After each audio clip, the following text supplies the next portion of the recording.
Good morning, students.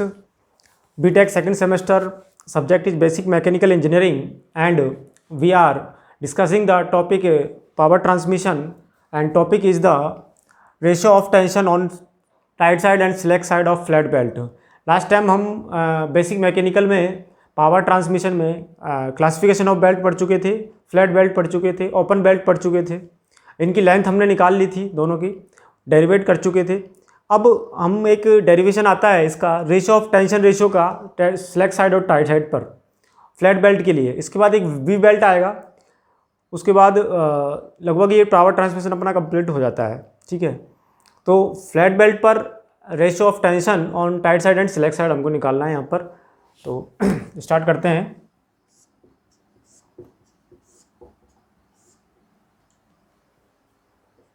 ये काफ़ी important भी है डेरिवेशन। डायग्राम बनाते सबसे पहले अपन। डायग्राम में ये हमारे पास कोई पुली दी हुई है और इसके ऊपर से एक बेल्ट निकल रहा है ये। ठीक है, ये बेल्ट यहाँ पर निकल रहा है साइड में।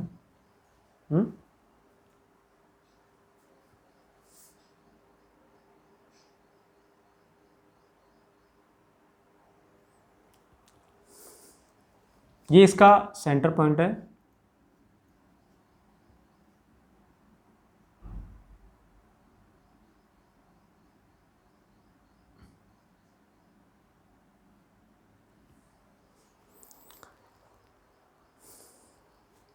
ये ले लेते हैं हम कि T1 और ये T2। देखो इस तरह से मैंने फ्लैट बेल्ट जब पढ़ाया था आपको पहले, तो ये डायग्राम था आपका। ठीक है, ये यहाँ पर स्लैक साइड और ये टाइट साइड, ये T1 था, ये T2 हमने लिया था। तो यहाँ पर T1 टाइट साइड है और T2 यहाँ पर स्लैक साइड है। ठीक है, तो इस डायग्राम को हमने जस्ट उठा के हाफली कट करके आपने इसको ऐसे पेस्ट कर दिया, देखो इस तरह से। ठीक है, इस डायग्राम को अभी हॉरिजॉन्टल में है, इसको वर्टिकल में लिया है वो, जस्ट ऐसे समझो इसको। ठीक है, फ्लैट बेल्ट पर बेल्ट है। ओके, और यहाँ पर उसके बाद आपको पता है टाइट साइड में यदि है तो we are small elementary consider the small elementary part of the figure. Then हमने एक एलिमेंट्री पार्ट कंसिडर किया इसका, और वो एलिमेंट्री पार्ट ले लेते हैं ये वाला।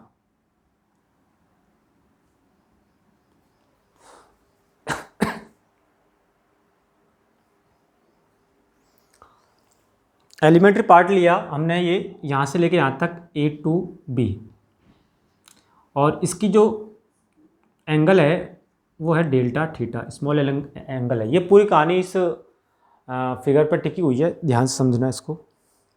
ठीक है, और ये इस तरफ से ऐसे मूव कर रहा है। इसका जो रोटेशन है वो ये है, T1 बेल्ट की तरफ है, T1 साइड की तरफ इसका रोटेशन है। तो इसके अपोजिट डायरेक्शन में फ्रिक्शन फोर्स लग रहा है, ये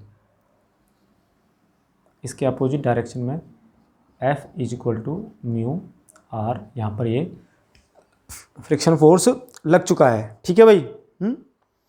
अब यहाँ पर ये फ्रिक्शन फोर्स लग चुका है, तो ये पॉइंट ऑफ कांटेक्ट होंगे। देखो भाई, अपन ने पहले भी पढ़े हैं, इसके पॉइंट ऑफ कांटेक्ट अपन पढ़ चुके हैं ना पहले भी। ठीक है, तो ऐसे ही इसके पॉइंट ऑफ कांटेक्ट हैं ये दोनों।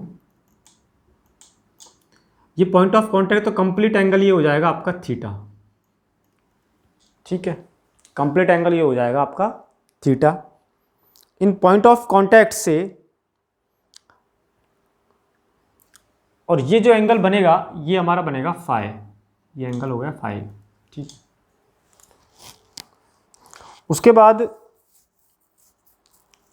इन दोनों के बीच का जो एंगल होगा, ये जो है भाई, ये कंप्लीट डेल्टा थीटा है, तो ये आपका डेल्टा थीटा बाई 2 होगा, और ये डेल्टा थीटा बाई 2 है, तो ये भी डेल्टा थीटा बाई 2 होगा।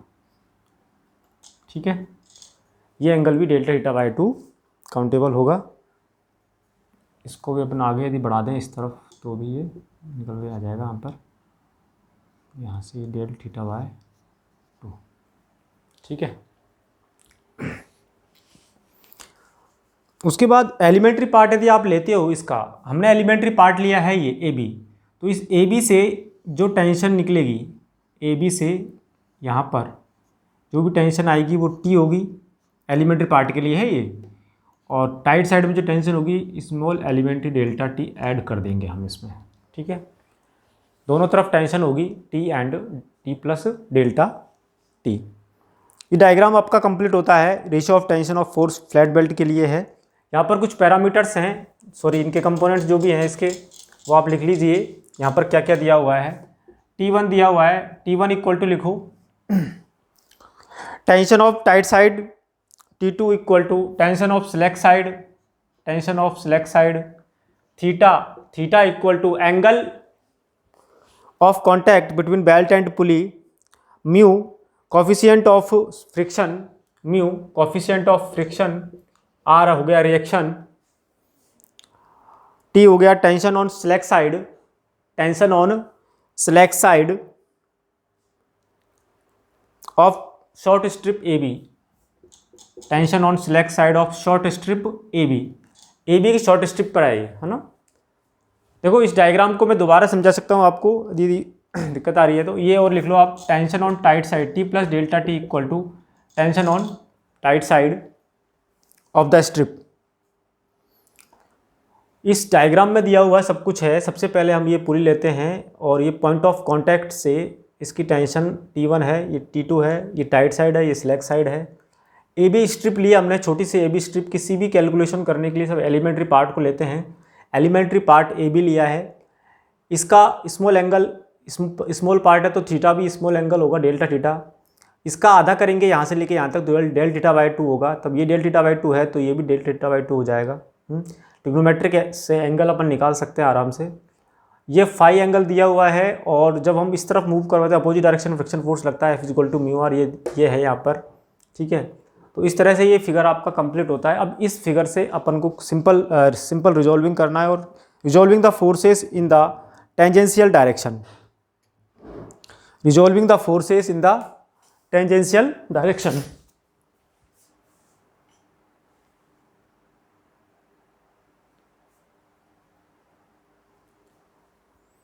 यहाँ से अपन इसको सॉल्व कर लेते हैं। रिजॉल्विंग लिखो आगे, resolving the forces in tangential direction, RESOLVING, resolving the forces in tangential direction. Tangential direction कौन सी है, ये वाली जो डायरेक्शन है।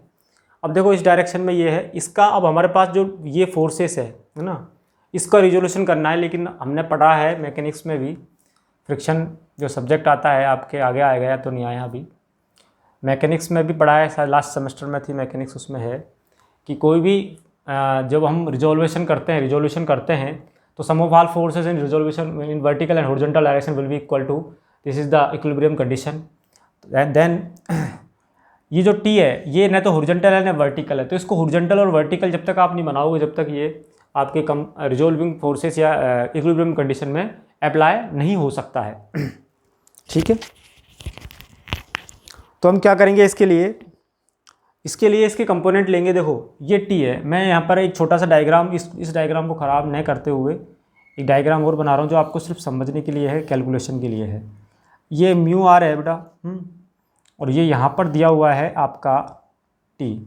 इसके दो कंपोनेंट होंगे, एक कंपोनेंट तो होगा वर्टिकल, दूसरा होगा एक कंपोनेंट होगा हॉरिजॉन्टल, दूसरा होगा वर्टिकल। इस तरह से ये रिजल्टेंट है इसका, है ना। तो इसका जो कंपोनेंट होगा ये डेल थीटा बाई 2 है, तो T cos del theta by 2 ये होगा, और ये होगा T sine del theta by 2। ये हमारे पास कोई एक फोर्स है दिया हुआ है टी प्लस डेल टी, ठीक है। टी प्लस डेल टी की दो कंपोनेंट होंगे, T plus del T cos del theta by 2, एक कंपोनेंट ये होगा। एक वर्टिकल कंपोनेंट भी होगा T plus del T sine del theta by 2, ठीक है। इस तरह से इसके अब ये चारों कंपोनेंट निकल जाएंगे। अब टेंजेंशियल डायरेक्शन है तो आपके पास ये दोनों कंपोनेंट निकल के आते हैं। इस डायरेक्शन में कौन कौन से फोर्सेस हैं, इस डायरेक्शन में कौन कौन से फोर्सेस हैं। हॉरिजॉन्टल डायरेक्शन टेंजेंशियल डायरेक्शन है यहाँ पर, है ना। तो mu R plus T cos del theta by 2 minus T plus minus opposite direction में ये फोर्स है ओनली ये है, एक तो ये लग रहा है, एक ये लग रहा है और एक ये लग रहा है, ठीक है। Minus T plus del T cos del theta by 2 equal to 0। इस तरह से आपके पास ये इक्वेशन तैयार हो गई है। ये आपकी होगी टेंजेंशियल इक्वेशन। डेल थीटा बहुत छोटा है मान लो, तो कॉस डेल थीटा बाय 2 का मतलब यदि 0 हम लगाते हैं कॉस में तो इसकी वैल्यू हो जाएगी 1, इसकी वैल्यू हो गई 1। भाई del theta very very small angle, very small, then इसकी value near about equal to 0 कर देते हैं हम, तो cos of del theta by 2 equal to 1 हो जाएगा। ठीक है, आगे इसको अपन यदि सोल्व करते हैं, इसी को आगे चलने देते हैं ऐसे। ठीक है, चल रहा है तो म्यू आर, यहाँ से वैल्यू निकाल लेंगे अपन किसकी, इसको सॉल्व कर लो। Mu R plus T cos del theta by 2 की वैल्यू 1 हो गई, म्यू आर प्लस टी और माइनस डेल टी, इसको अपन ओपन कर देंगे तो है ना, इसकी वैल्यू अगेन 1 हो गई इक्वल टू 0, तो ये टी से टी कट जाएगा, del T equal to mu R, यहाँ पर ये निकल के आता है। ठीक है, del T equal to mu R ये यहाँ पर निकल के आता है। ठीक है, आगे resolving the forces in radial direction.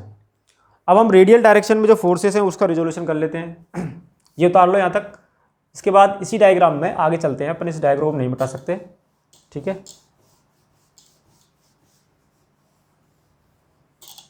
आगे लिखते हैं रिजोल्विंग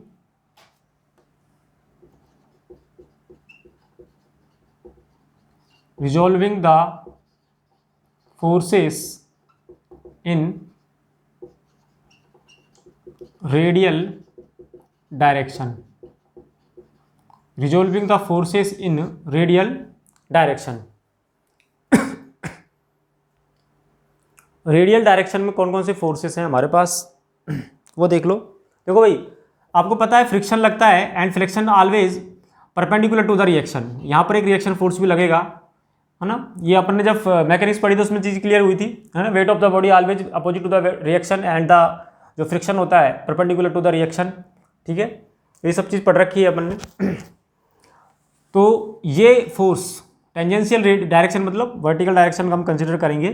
तो वर्टिकल डायरेक्शन में हमारे पास एक तो ये हो गया, एक ये गया, दो फोर्स दिए हुए हैं। तो आर इक्वल टू कर देता हूँ डायरेक्टली, इसके इक्वल में आ रहा है दोनों, T plus T sine del theta by 2 plus del T sine del theta by 2।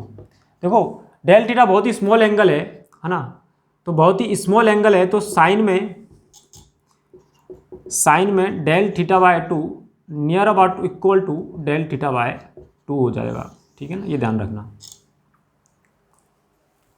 उसके बाद हम बात करें तो ये डायग्राम आप मिटा देते हैं एक बार अपन इसको, है ना, नीचे वाले डायग्राम को, ताकि इजी रहेगा सब कुछ।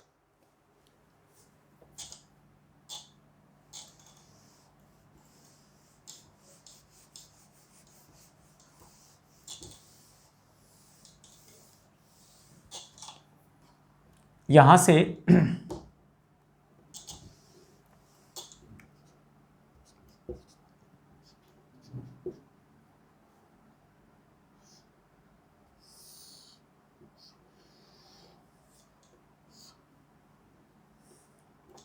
R इक्वल टू ये हो गया आपका T del theta by 2 plus T plus del theta by 2। इसको और ओपन कर लेते हैं हम, तो इन दोनों को जब ऐड करेंगे तो 2t डेल थीटा बाय 2 आएगा, और यहाँ से del T into del theta by 2 जब आप मल्टीप्लाई करोगे तो बहुत ही स्मॉल वैल्यू को और स्मॉल वैल्यू से मल्टीप्लाई करोगे तो और स्मॉल वैल्यू आ जाएगी, है ना। तो del T multiply by del theta मतलब और ज़्यादा स्मॉल वैल्यू आ जाएगी। So we can neglect of this value. So 2 से 2 गया, तो आर की वैल्यू हो गई टी डेल्टा थीटा, आर की वैल्यू यहाँ पर हो गई टी डेल्टा थीटा। ठीक है, लास्ट इक्वेशन में हमारे पास जो आर की वैल्यू आई थी म्यू आर आया था delta T equal to mu R, है ना। तो वहाँ से डेल्टा टी ये आया था आपका delta T equal to mu R. अब आप एक काम करते हैं, यहाँ से आर निकाल लेते हैं, और आर हो गया आपका डेल्टा टी अपॉन म्यू। तो इन दोनों की वैल्यू को इक्वल कर दो, T delta theta equal to equation number first, equation number second. From the equation number first and second, delta T delta theta equal to delta T upon mu. ठीक है, तो ये आपके वैल्यूज निकल के आती है। अब आप एक काम करो, टी अपॉन डेल्टा टी को एक साइड में कर लो और ये एक तरफ हो जाएगा पूरा। ठीक है, तो यहाँ से हमारे पास आता है T upon delta T equal to mu into del theta. ये जो वैल्यू निकल के आ रही है आपके पास, है ना, ये वैल्यू जो निकल के आ रही है ये स्मॉल एलिमेंट्री पार्ट के लिए है बेटा। देखो, small elementary part A B के लिए है ये ए बी की कहानी है पूरी की पूरी। यदि मैं इस बेल्ट की जो लेंथ है यहाँ से लेके यहाँ तक पूरी कंप्लीट कंसीडर करूँ तो थीटा आपका 0 से लेके थीटा तक वेरी करेगा ये। ओके, जो आपका एंगल है, पॉइंट ऑफ कांटेक्ट एंगल है, यहाँ से लेके कंप्लीट यहाँ तक वेरी करेगा और इसकी जो लेंथ होगी वो भी T1 से लेके T2 तक वेरी करेगी। ठीक है, 0 से लेके थीटा जाएगा या यहाँ से लेके कैसे भी कर सकते हो आप, 0 से लेके थीटा इस साइड से, और जो लेंथ इसकी जो टेंशन आएगी इसके ऊपर, लेंथ नहीं टेंशन, इस पूरी बेल्ट के ऊपर जो टेंशन आएगी वो T1 से लेके T2 तक जाएगी। तो हम इसको ऐसे लिख सकते हैं, इंटीग्रेशन ऑफ कंप्लीट लेंथ की हम बात करें तो इंटीग्रेशन ऑफ T2 से T1 तक एंड 0 से लेके थीटा तक। ठीक है, 0 से लेके थीटा तक। इसको मैं हटा देता हूँ थोड़ा सा, ये ध्यान रखना। ठीक है, आगे इसको सॉल्व कर लेते हैं। ये डायग्राम की अब ज़रूरत नहीं है, अब तो सिंपल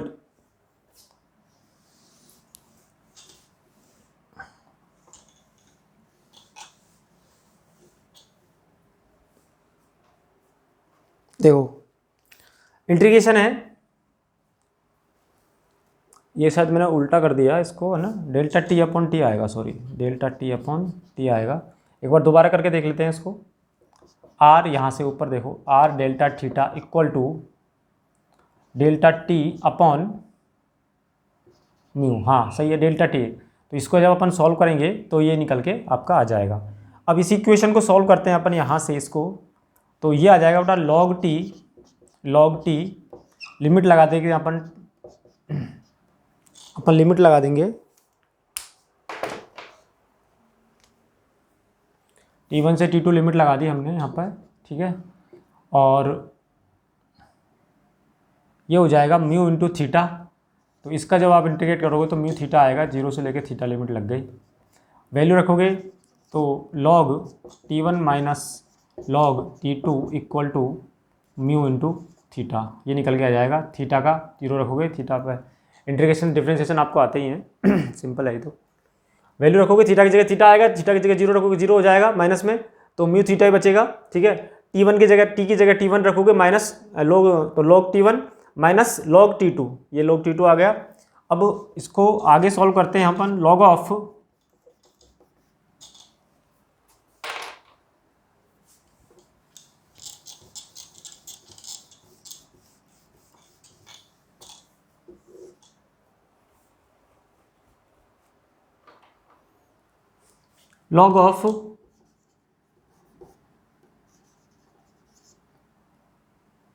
T1 अपॉन T2। देखो माइनस में लॉग की वैल्यू ये कंडीशन होती है, T1 upon T2 equal to mu theta and T1 upon T2 equal to e raise to power mu theta. Minus में भी लॉग कंडीशन लॉग होता है तो वो डिवाइडेशन में इस तरह से हो जाता है, ये तो पता है आप लोगों को। Equal to mu theta, log में जब कोई वैल्यू चेंज होती है ना, इस तरफ शिफ्ट होता है तो ई रेज़ टू पावर में चला जाएगा। ओके, तो ये T1 upon T2 equal to e raise to power mu theta, T1 upon T2 equal to e raise to power mu theta. यहाँ पर इस तरह से ये डेरिवेशन निकल के आता है। ठीक है, तो ये टेंशन रेशो है आपका, ये ratio of tension on tight side and slack side of the flat belt. तो कंप्लीटली टेंशन रेशो है, इंपॉर्टेंट है, काम में आता है generally. T1 upon T2 equal to e raise to power mu theta. So thank you for watching this video.